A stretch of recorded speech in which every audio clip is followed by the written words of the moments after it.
Yun, ito na po yung ating mga talim na talong guys, no? After a month na nailagay natin siya, kailan tayo nakapag-update.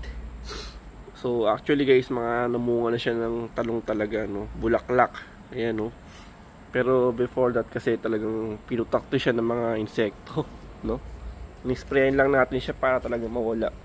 Ultimo langgam, binahayan siya ng langgam talaga. Pero ngayon so far, ito na siya, no? Ayan, medyo malago. Ayan, no?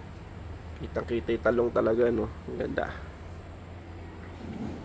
Ayan, so yung ating sili naman dito, actually nakailang ani na tayo dun sa mga sili.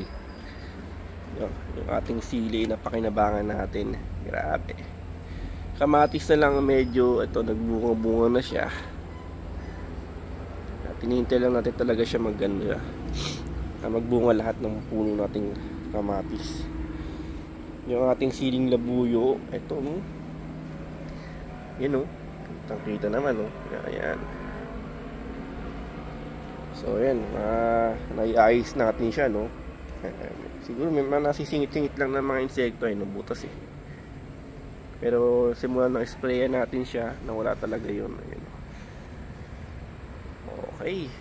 Ayos, no? Lago. Ganda.